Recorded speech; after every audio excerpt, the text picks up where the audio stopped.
하나님의 말씀 시편 12편입니다. 세상을 사는 성도의 믿음과 지혜를 갖다가 이야기를 하고 있어요. 그래서 다윗이 하나님께 찬송을 드리고 기도를 하는 것입니다. 1절을 보면 여호와여 도우소서 경건한 자가 끊어지며 충실한 자들이 인생 중에 없어지나이다. 이것이 종말의 때에 하나님께서 우리가 요한계시록을 보면 마지막 때가 가까울수록 하나님을 배도하는 자들이, 믿음에서 떠나는 자들이, 사랑에서 떠나는 자들이 많아진다고 그랬어요. 그리고 세상은 더욱더 사랑이 식어서 세상이 각박해지면서 굉장히 우리가 이 땅에서 사는 것이 쉽지 않은 것을 우리가 이야기를 하고 있습니다. 오늘 다윗은 다윗이 살았던 당대에도 벌써 경건한 자가 끊어지고 충실한 자들이 인생 중에서 사라져가는 것을 볼 수 있어서 하나님께 그걸 호소하고 있는 거예요. 다윗이 살던 때가 지금부터 얼마나 오래 전입니까? 그렇게 오래 전인데도 벌써 이때도 이러하다 이 말이에요. 이건 무슨 얘기냐면 인간은 아담과 하와 이후로부터 우리에게 하나님의 믿음을 가지고 사는 자가 생각보다 그렇게 허다하게 많지 않은 것을 우리가 알 수 있는 거예요. 창세기로부터 시작되는 이스라엘 민족의 역사를 보더라도 경건한 믿음을 가지고 사는 자들이, 하나님 말씀 안에 거하는 자들이 생각처럼 그렇게 허다하게 많지 않은 것을 우리가 알 수가 있습니다. 오늘날 우리 주변을 둘러보면 정말로 진실되게 경건한 자가 얼마나 있을까?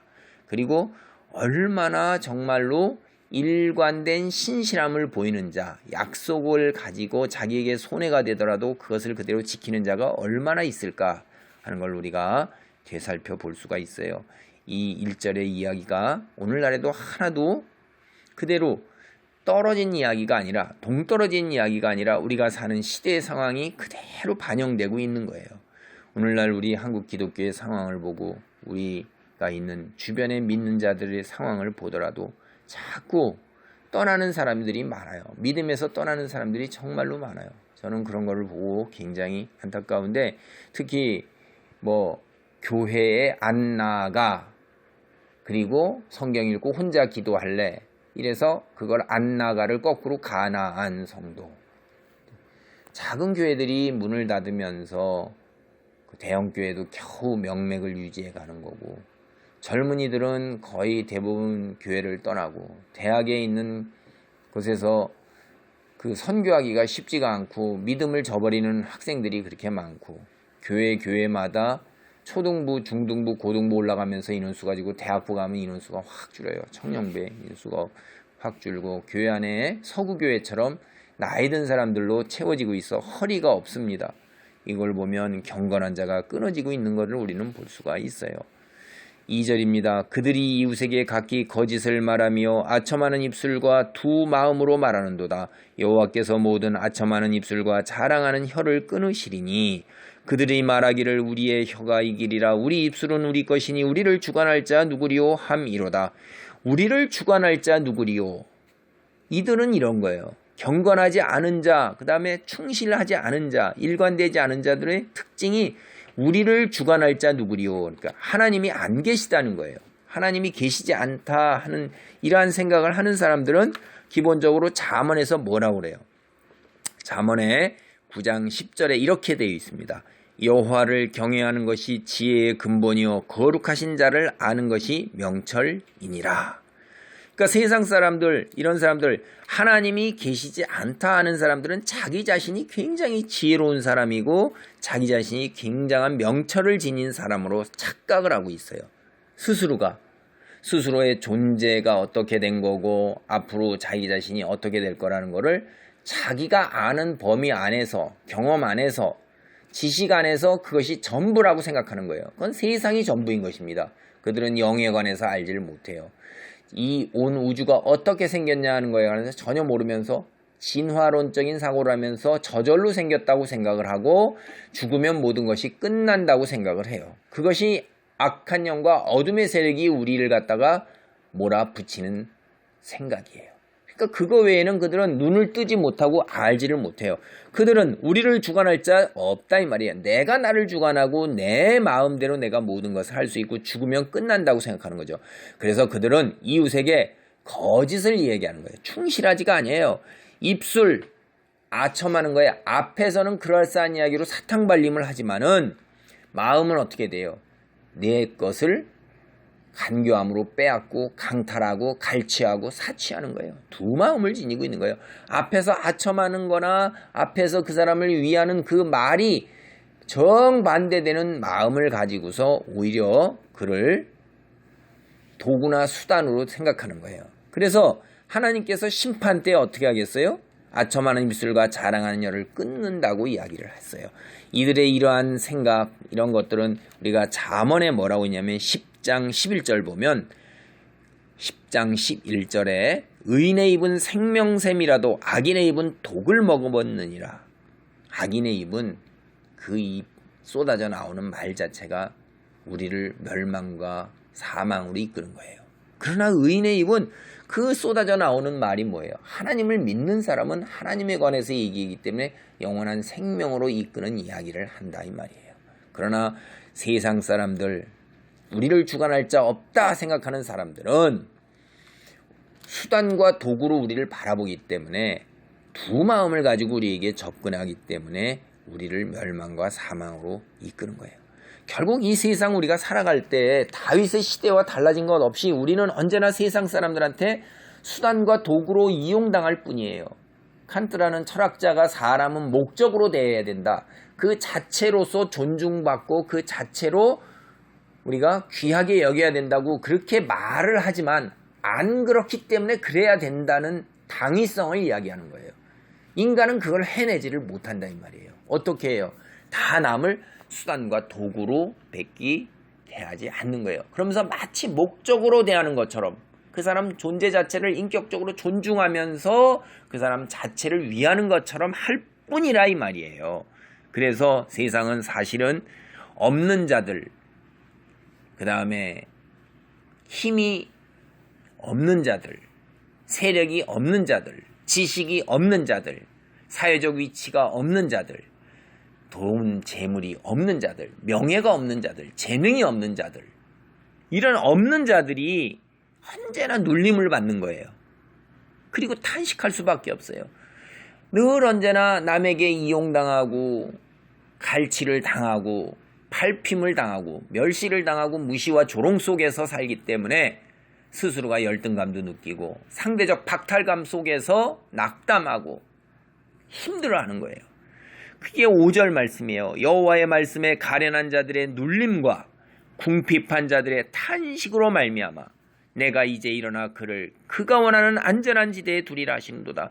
그렇게 사회에서 소외당하고 눌림당하고 그 다음에 강탈당하고 이렇게 따돌림 당하는 사람들이 얼마나 탄식하겠어요. 그렇지 않은 세상, 좋은 세상을 갖다 원하잖아요. 모든 사람에게 다 기회가 있고 모든 사람이 다 똑같이 누리고 서로 사랑하고 존중하고 이러한 세상이 있으면 내가 얼마나 좋을까. 내가 이렇게 상대적 박탈감 속에서 열등감 속에서 자존심이 상하는 속에서 살지 않을 텐데 라고 그렇게 생각하는 그런 곳으로 하나님께서는 그들을 옮겨 놓으신다는 거예요. 천국으로 들어가게 하신다는 거죠. 왜? 이 사람들은 의지할 데가 없기 때문에 하나님을 의지하는 거예요. 의지할 것이 있는 사람은 그것을 의지하는 거예요. 때로 어떤 나라 사람들은 굉장히 그 자연환경이 좋고 부유함 속에서 이곳이 천국인가, 이 세상이 더 오래 갔으면 하는 그러한 마음을 가지고 그러한 말을 한다는 이야기를 저도 전해 들은 적이 있어요. 그건 세상이 너무나도 살기 좋기 때문에 그래요. 우리가 그 사람 생각해 보세요. 넓은 집에서 쾌적한 환경 속에서 아름다운 풍경 속에서 좋은 옷에서 기름진 음식에 맛있는 음식에 정말로 좋은 자동차에 잘 뚫린 길에 어디든지 가면은 자연스러운 풍광이 너무나 아름답고 그런 속에서 해변의 비치를 즐기죠. 레크레이션을 즐기죠. 온갖 활동할 것이 널려 있어요. 그냥 그런 것들이 막 널려 있어서 그런 거 하느라고 정신이 없습니다. 근데 거기에 어디 성경을 읽고 기도하고 예배하는 것이 들어갈 짬이 있겠냐 이 말이에요. 세상에 다 자기가 누리는데 너무나도 시간이 짧은 거예요. 이런 사람들은 이곳이 천국인 것입니다. 그런 사람들은 자기의 재능과 외모와 사회적 위치와 학식과 모든 것들을 다 누리는데 바쁜 거예요. 그러나 그런 것이 없는 사람들 생각해 보세요. 하루에 12시간, 14시간씩 일해야 돼요. 고단한 몸을 이끌고 단잠을 자고 입술에 들어가는 것이 무엇이라도 다 맛있는 거예요.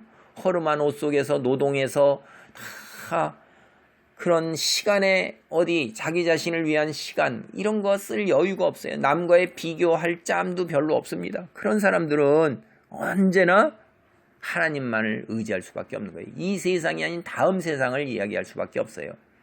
뭐 제가 들은 이야기가 정확한지 모르겠습니다만 인도라는 지역에 있어서 아주 그 희망과 뭐 어떤 조금이라도 이런 나아질 기미가 보이지 않는 그런 어려움 속에서 사는 사람들은 이 세상 빨리 살다가 죽으면 다음 세상에서 좋은 계급과 좋은 환경 속에서 태어나기를 바라면서 그저 거기에 소망을 두고 그냥 살아간대요.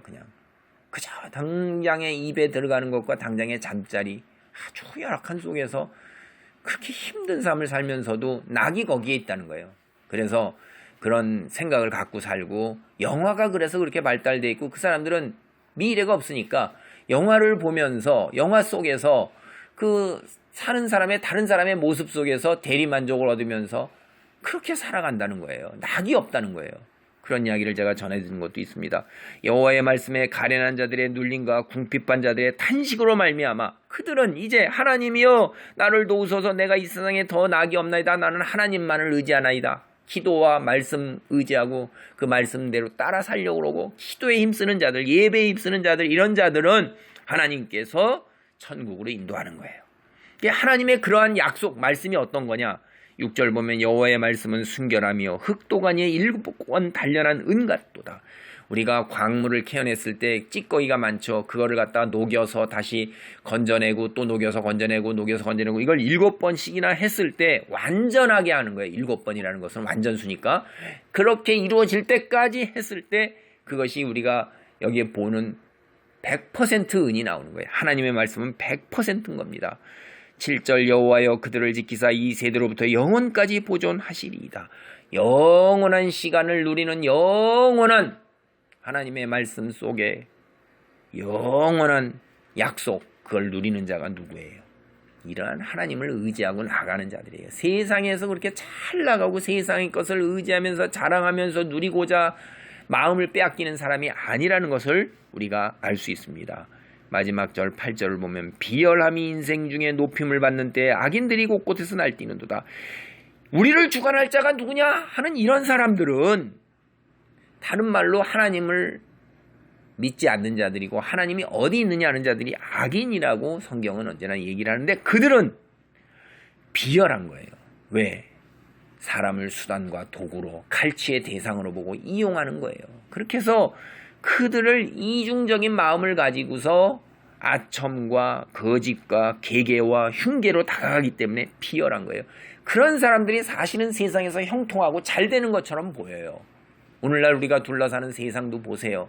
곳곳에서 들려오는 것들이 소식이 어째 그렇게 높은 자리에 있는 사람들마다 다 모든 사람이 그런 건 아니지만 가끔씩 이렇게 들려오는 소식이 우리를 낙담하게 하는 것이 그런 사람들이 도대체 의료보험료를 제대로 내나 세금을 제대로 내나 토지세를 제대로 내나 뭘 그냥 투기는 앞장서서 일 삼고 가장 생각할 수 있는 모든 방법들로 다 그렇게 하면서 마치 안 그런 것처럼 포장을 하고 그러나 이런 높은 관직에 나아갈 때 검증받을 때 그런 것이 드러나서 부끄러움을 당하는데도 그런 정도는 괜찮다 이렇게 하는데 우리 대부분의 사람들은 그런 정도를 할 능력도 안 되는 거예요.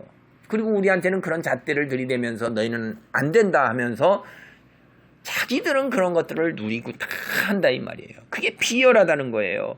그게 예나 지금이나 다른 게 없는 거예요. 근데 그런 사람들이 높은 관직도 차지하고 명예도 차지하고 자식도 형통케 되는 것 같이 그냥 이렇게 저렇게 다 하잖아요. 이런 거에 비열하다 말이에요. 그게 인생 중에 높임을 받아요. 사람들은 마음 한속에서도 하나님을 믿지 않는 사람들은 자기가 못한 거에 대한 분노가 있을 뿐이지 자기도 할 수 있으면 그렇게 속으로는 또 다른 마음을 갖는다 이 말이에요. 그래서 우리 다시 봅니다. 여호와여 도우소서. 경건한 자가 끊어지며 충실한 자들이 인생 중에 없어지니 우리가 기도를 해야 되는 거예요. 우리를 도우소서. 그리하여 우리가 경건한 자로 남아있고 충실한 자로 남아있으면서 하나님의 하나님 되심을 드러날 수 있도록 우리를 보호하시고 인도하시고 안전한 지대에 우리를 놓아주소서. 그리하여 비열함이 인생 중에 높임을 받는 것 같지만은 그들의 종말은 사망이요 멸망이요 부끄러움과 수치라는 것이 그대로 드러나게 하시고 그들이 자기가 친 함정과 올무와 그물에 그대로 자기 자신이 다 당하는, 자기가 빠지는, 자기가 걸려서 헤매는 그러한 일들이 심판이 속히 있기를 우리는 기도할 것입니다. 기도를 하는 가운데 우리가 하나님의 정결한 자로서 7번 단련한 은 같은 정결한 신앙과 굳건한 믿음을 지닌 그리하여 빛된 자로서 온 세상에 하나님의 빛을 비추는 그런 귀한 은혜의 자리에 있기를 바랍니다. 아멘.